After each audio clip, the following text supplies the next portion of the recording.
Kumusta mga kasaliksik? Napakarami pa rin kakaibang biyari sa mundo na hindi pa alam ng karamihan. Mga sakay na hindi lang basta transportasyon, kundi tunay na adventure lahahalina sa inyo. Kaya mula sa Bamboo Adventure Express ng Cambodia na parang roller coaster sa Riles, hanggang sa party bus ng Guatemala na parang karnabal na dumadaan sa gitna ng kalsada.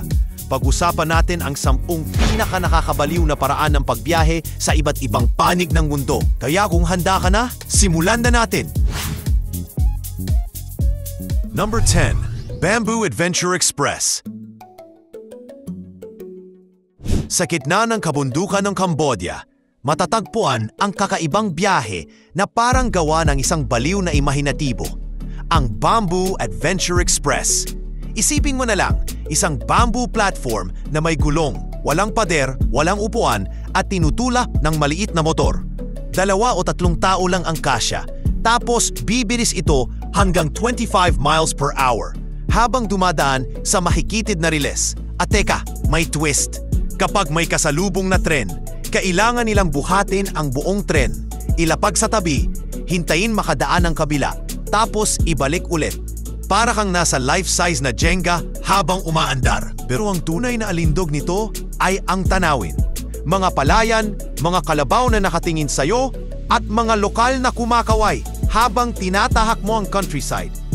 Ang simpleng bamboo ride na ito ay hindi lang basta thrill ride. Ito ay patunay ng ingenuity ng mga Cambodian na kahit may hirap sa buhay, nakakahanap pa rin ng paraan para makapaghatid ng ngiti at excitement sa mga turista. Kaya kung gusto mong maranasan ang biyahe na para kang nakasakay sa isang lumilipad na banig, huwag palampasin ang Bamboo Adventure Express. Number 9. Elevator Hill Ride.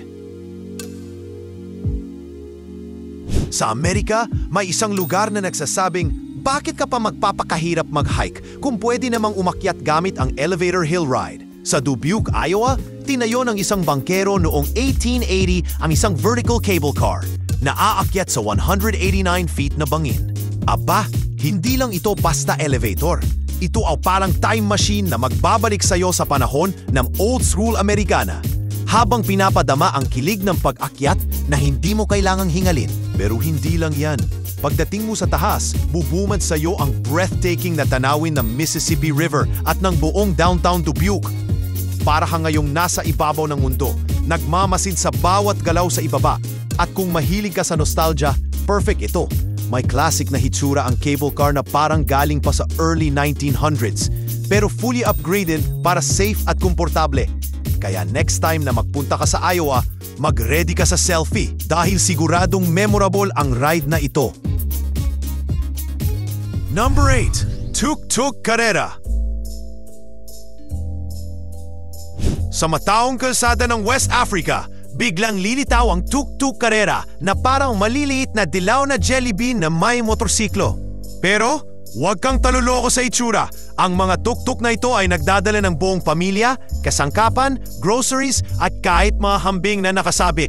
Kahit sobrang siksikan, walang atrasan ng mga driver. Mabilis silang sumisingit sa traffic, nagmamanyobra sa mga lubak, at dumadaan sa makikitid na eskinita na parang may dalang superpower. Para kang nanonood ng live-action Fast and Furious.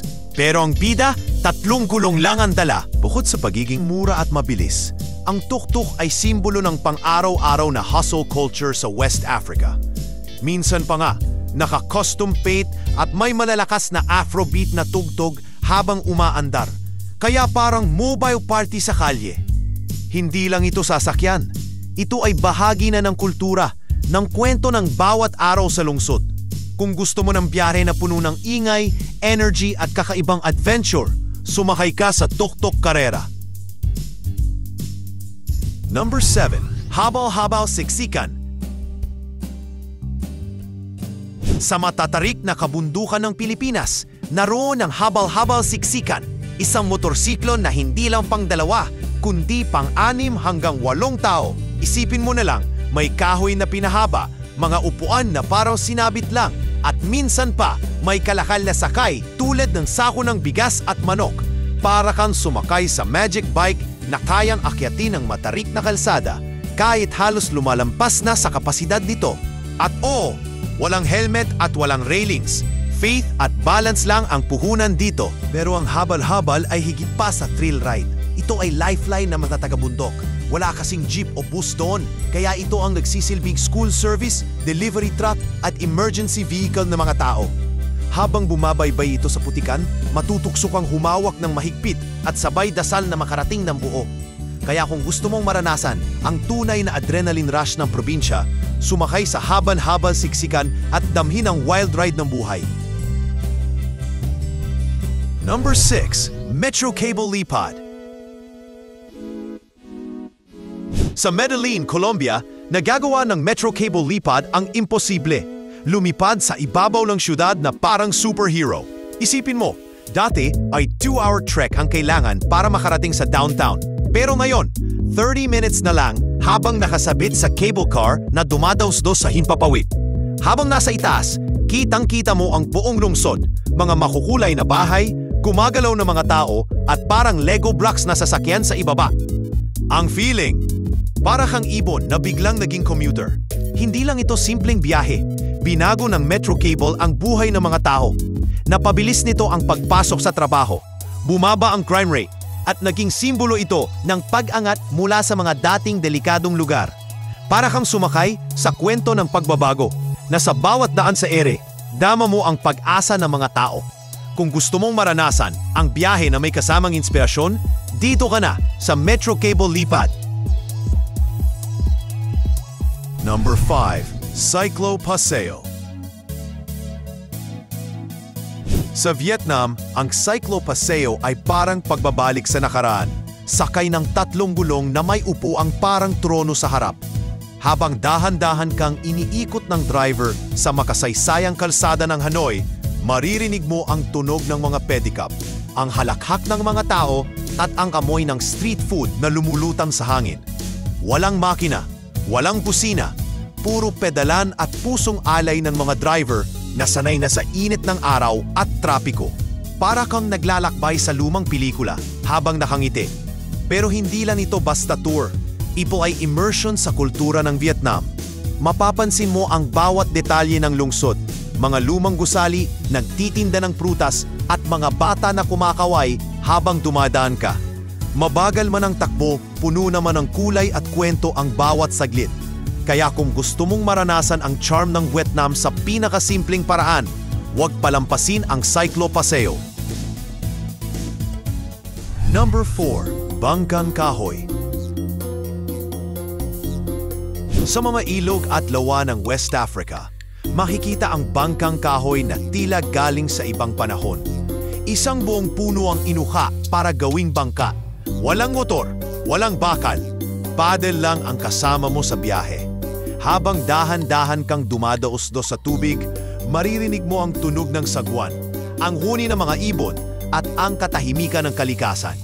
Para kang bahagi ng kalikasan mismo, parang bumabalik sa pinagmulan ng lahat ng biyahe sa mundo. Pero huwag mong mamaliitin, ang mga bangkang ito ang bumubuhay sa komunidad. Dito dinadala ang mga isda, gulay at kung minsan mga bata papuntang eskwelahan. Bawat paddle ay may kwento, bawat biyahe ay may kasaysayan. Makikita mo ang galing ng mga lokal sa balanse at bilis. Kahit ang turista ay matututo ng respeto sa sining ng simpleng paglalayag. Kaya kung gusto mong maramdaman ang pinakapurong adventure, subukan ang bangkang kahoy. Number 3. Nakabitin na tren. Sa Germany, may nakabitin na tren na parang hinugot mula sa science fiction. Isipin mo, isang tren na hindi nasa riles kundi nakasabit sa ere. Dumadaos-dos sa taas ng ilog habang tanaw mo ang buong lungsod. Ang Wuppertal Suspended Railway ay umiikot na simula 1901 at hanggang ngayon para pa rin itong modernong himala. Habang nakasakay ka, parang umiikot ang mundo. Tren sa itaas, tubig sa ibaba, at ikaw sa gitna ng kakaibang adventure. Pero hindi lang ganda ang hatid nito, ito rin ay simbolo ng tibay at innovation. Nakaligtas ito sa gyera, aksidente at mga pagsubok, pero patuloy pa ring naghahatid ng libu-libong pasahero araw-araw. Ang bawat biyahe ay parang paalala na kahit gaano pa kabaliktad ang mundo, basta may diskarte, tuloy ang takbo ng buhay. Kaya kung gusto mong maranasan ang biyahe na literal na nakabitin sa ere. Sumakay na sa nakabitin na tren. Number 2. Balsa ng Totora. Sa ibabaw ng pinakamataas na lawa sa mundo, Lake Titicaca, makikita mo ang Balsa ng Totora. Isang bangkang gawa sa damo. Oo, tama. Damo na tinatawag na Totora Reeds. Pinagtagpi-tagpi ng mga Uros people para gawing matibay na sasakyan. Para kang naglalayag sakay ng higanting banig habang nakapalibot ang mga bundok ng Andes. Hindi lang ito simpleng sakayan. Isa itong gumagalaw na obra maestra na parang lumulutang na eskultura sa gitna ng asul na lawa. Pero higit pa sa ganda, ang balsa na ito ay kaluluwa ng kanilang kultura. Dito naglilipat ng pamilya, ani at kahit turista na gustong maranasan ang kanilang pamumuhay. Kapag umuugoy ang balsa sa alon, parang sumasayaw ito sa ihip ng hangin. Simple pero napaka-poetic. Kaya kung gusto mong madama ang koneksyon ng tao at kalikasan, sumakay sa balsa ng Totora at hayaan mo ang sarili mong madala ng alon ng kasaysayan. Number 1. Party Bus. Sa Guatemala, ang party bus ay parang karnabal na tumatakbo sa kalsada. Dating school bus mula sa US, pero ngayon puno ng makukulay na pintura, kumukutikutitap na ilaw at malalakas na reggaeton beats. Habang umaandar, asahan mong makikita mo hindi lang pasahero kundi pati manok, gulay at iba pang kargamento. Para kang sumakay sa isang disco on wheels na walang tigil sa kasiyahan. Pero hindi lang ito pang party. Ito rin ang lifeline ng mga tao sa rural areas. Murang pamasahe, mabilis ang biyahe, kahit minsan delikado, at walang konsepto ng sobra na. Bastang may space, sakay. Kaya kung gusto mo ng biyahe na parang concert tour at survival challenge sa isang sakay, huwag palampasin ang party bus.